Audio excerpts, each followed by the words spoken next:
Welcome. I have been in playing Purgatory for 37 days now. Today I wanted to talk about two subjects which are very similar to each other: consistency and commitment.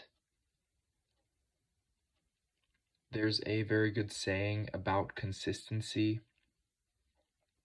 It goes, consistency compounds. And it's true.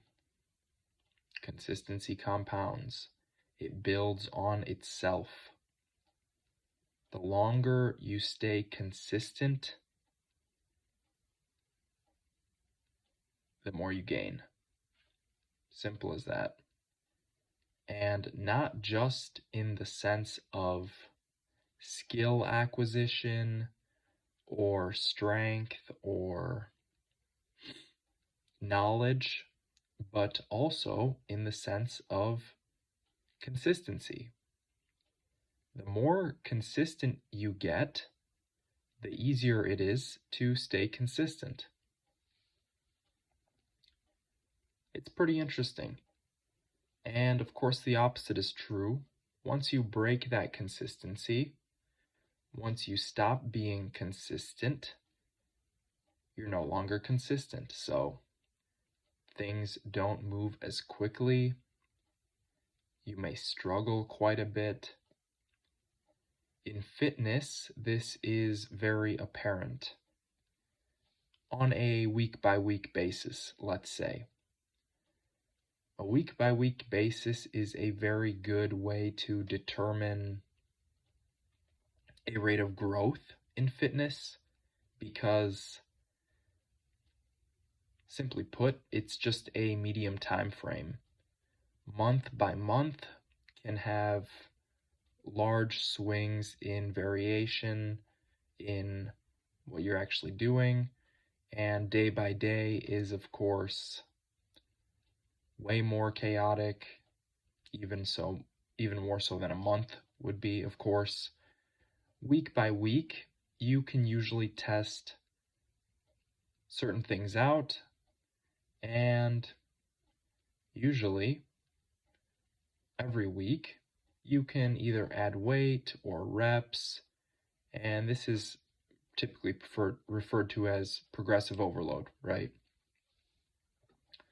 So, back to consistency. Consistency on a week-to-week basis will yield results. I'm not saying they'll be good results. Of course, if you're training too hard, if you're overdoing it, maybe you're just more likely to get injured. I saw a really gross video today of this guy doing a dumbbell incline bench press, and it looked like he tore his ACL or his MCL right off. If you don't know, that is one of the tendons or ligaments which connects to the knee. And he already had some kind of injury. He had a brace on. So, of course, he was already injured, but just the straining of his own body tore something. And in that case, this guy's been consistent, clearly, because he's injured and still at the gym.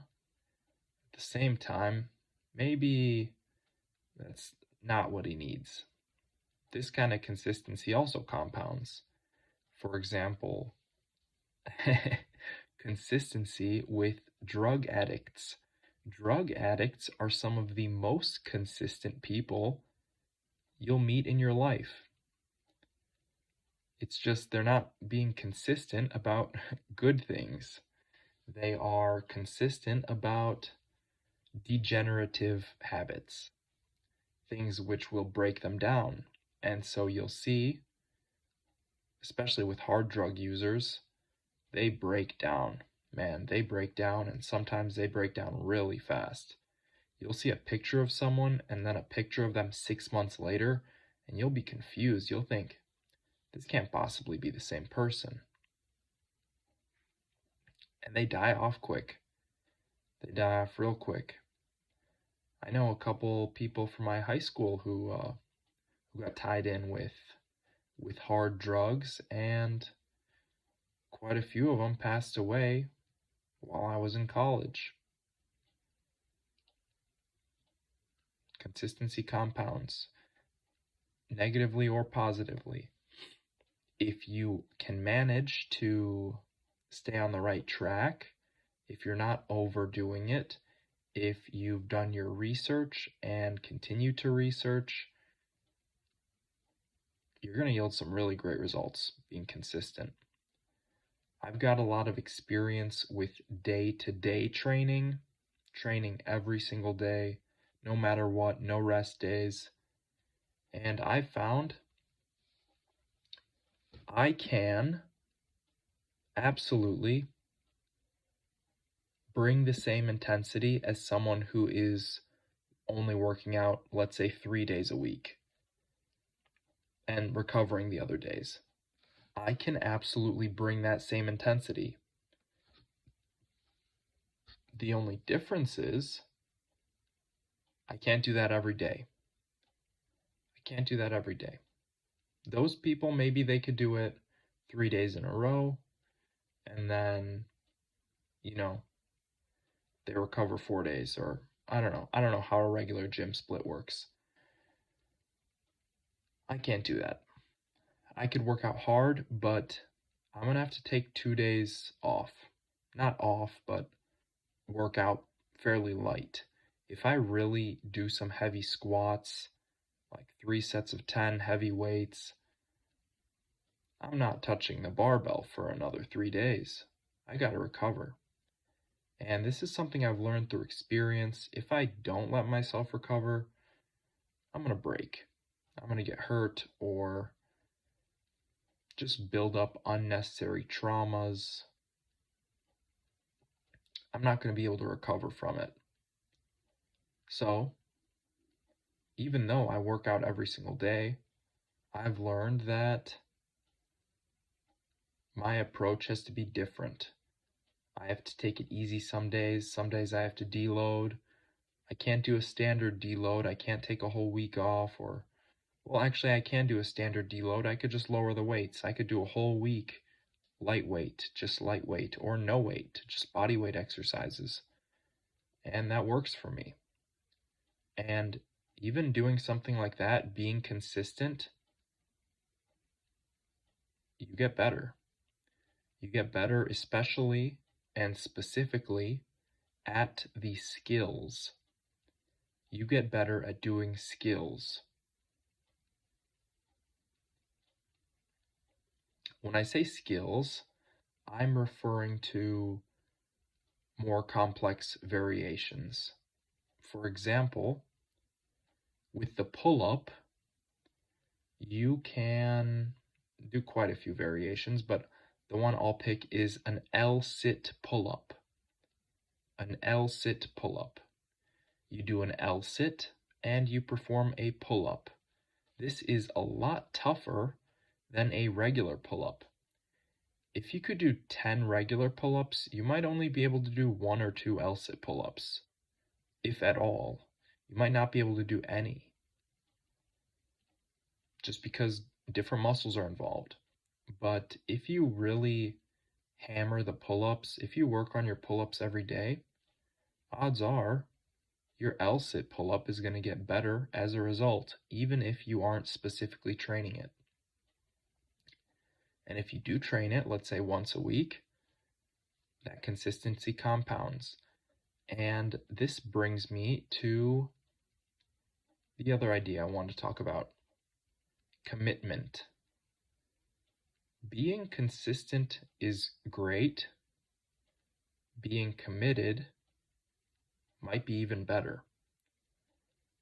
They are very similar. The difference that I would say is commitment works on a much longer time frame than consistency. Because you could be consistent for 3 weeks and then fall off. You could be consistent for 2 months and then things change. If you're really committed, things don't change. Maybe you're not as consistent. Maybe you like to run. Maybe you like to run, but you only run once every 2 weeks. If you're really committed, let's say you're running once every 2 weeks for a year. That's 25, 26 runs, right? It could be 27. That's not bad. That's better than the average person.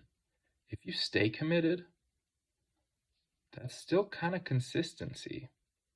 It's just on a longer time frame. And you will likely improve depending on what your lifestyle is like in between those runs. Of course, if you just pig out for,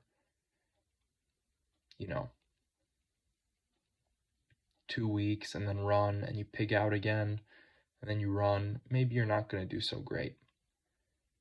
But commitment leads to consistency.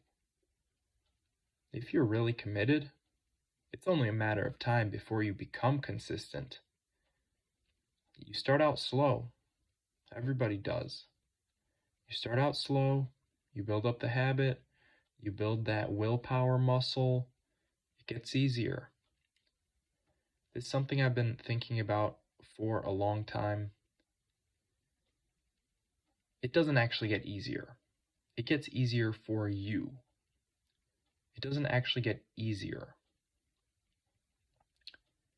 Nothing gets easier. You just get better.